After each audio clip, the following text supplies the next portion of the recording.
మన ప్రభువైన యేసుక్రీస్తు నామములో మీకు శుభములు. Good morning. అనుదిన ధ్యానం కొరకు ఎదురు చూస్తున్నారా? మీలో అనేకులు ప్రతిరోజు క్రమం తప్పకుండా దేవుని వాక్యాన్ని ఉదయమే వింటున్నామని, ఆధ్యాత్మికంగా బలపడుతున్నామని, ఏ రోజుకి ఆ రోజు ప్రభువు మీ హృదయాలను స్పందిస్తున్నాడని తెలియజేస్తున్నారు. ప్రార్థన. పరిశుద్ధుడ, నీకు వందనములు తండ్రి. నీ కృపలో నాయన మరొకసారి మా బ్రతుకులు నాయన మేము పరిశీలించుకొని, నీ ఎదుట మేము ఎక్కడున్నామో, ఎలా ఉన్నామో, నీవు మాకు ఏమి ఇచ్చావు, ఏం చేస్తున్నామని పరిశీలించుకొనుటకు సహాయము చేయమని క్రీస్తు నామంలో అడుగుచున్నాము తండ్రి. ఆమెన్. క్రమంగా మీరు వింటేనండి, ఈ పాటికి మీరు ఆసక్తితో ప్రతిరోజు ఏ రాజు గురించి, ఏ విషయాలు మేము నేర్చుకోవాలనేది ఒక క్రమబద్ధకంగా వెళుతున్నాం. 42 మంది రాజుల చరిత్రలు మనం రాజుల గ్రంథంలో, దినవృత్తాంతముల గ్రంథములో చదవగలుగుతున్నాం. మొదటి రాజైన సౌలు, దేవుడు కోరుకున్న దావీదు, ఆ తర్వాత అతని కుమారుడైన సొలొమోను గురించి ఇప్పటి వరకు మనము అనేక విషయాలను తెలుసుకొని ఉన్నాం, హెచ్చరికలు పొంది ఉన్నాం. సొలొమోను మరణించిన తరువాత అతని కుమారుడైన రెహబాము రాజు అయ్యాడు. రాజుగా అతన్ని పట్టాభిషేకం చేశారు. రాజుగారి కుమారుడు కదా.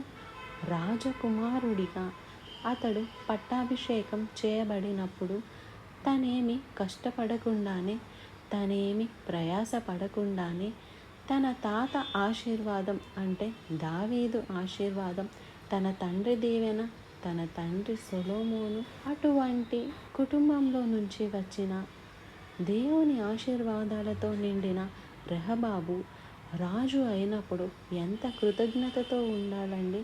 మనలో కొంతమంది కష్టపడి అంచెలంచెలుగా దీవించబడుతున్నాం. మనం దీవించబడిన తర్వాత మనకు కలిగేటటువంటి బిడ్డలు వారు పుట్టేటప్పటికే ఏదో అంటారు, బంగారపు స్పూన్తో తినిపిస్తారు అన్నట్లు, వెండి గిన్నెల్లో ముద్దలు తినిపిస్తారు అన్నట్లు, అలా పెరిగిన వారికి కృతజ్ఞత లేకపోవడం చూస్తున్నాం.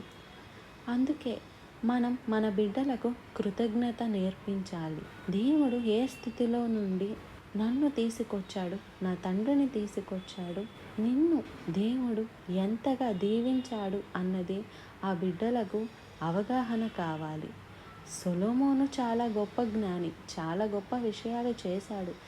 ఒక విషయంలో అతను విఫలుడు అయిపోయాడు అన్నది ఇక్కడ చూస్తున్నాం. పిల్లలను పెంచుకోలేకపోయాడు. ఎందుకంటే ఒక బిడ్డని, 2 బిడ్డలను అయితే పెంచవచ్చు, ఒక కుటుంబం అయితే పెంచవచ్చు. ఎన్ని వివాహాలు చేసుకున్నాడు, తన సాక్ష్యాన్ని పాడు చేసుకున్నాడు. ఉన్నవారిలో బెస్ట్ అనుకున్నాడో ఏమో మరి, ఈ రెహబాముకు పట్టాభిషేకం కట్టినాడు, రాజయ్యాడు. ఎంత కృతజ్ఞత కలిగి ఉండాలి. నీవు కష్టపడినది నీకు ఇచ్చినప్పుడు, ఎవరి కష్టాలను నీవు అనుభవిస్తున్నప్పుడు వారి పట్ల నీవు ఎంత కృతజ్ఞత కలిగి ఉండాలి. నీ తల్లిదండ్రులు సంపాదించిన ఆస్తిని నువ్వు అనుభవిస్తున్నప్పుడు, నీ తల్లిదండ్రుల పేరు ప్రఖ్యాతల వల్ల నీకు మర్యాద, ఘనతలు కలుగుతున్నప్పుడు దానికి తగినట్టుగా నీవు బ్రతకాలి కదా. రాజు అయిన తరువాత ఆ రాజ్యంలో ఉన్న ప్రముఖులందరూ యరొబాము అనే వ్యక్తితో పాటు వారందరూ వచ్చి ఒక రిక్వెస్ట్ పెట్టారు. కొత్త రాజు వచ్చారు కదా, అయ్యా మీరు రాజుగారు మాకు పన్నుల భారం పెట్టారు, చాలా కఠినంగా ఉండేవారు, చాలా డిసిప్లైన్గా ఉండేవారు, మాకు నువ్వు సహాయం చేస్తే, ఆ కష్టాల నుంచి మమ్మల్ని తప్పిస్తే మేమందరము నీకు సేవ చేస్తాము, మేమందరము నిన్ను నీ యందు ఆనందిస్తాము అన్నాడు.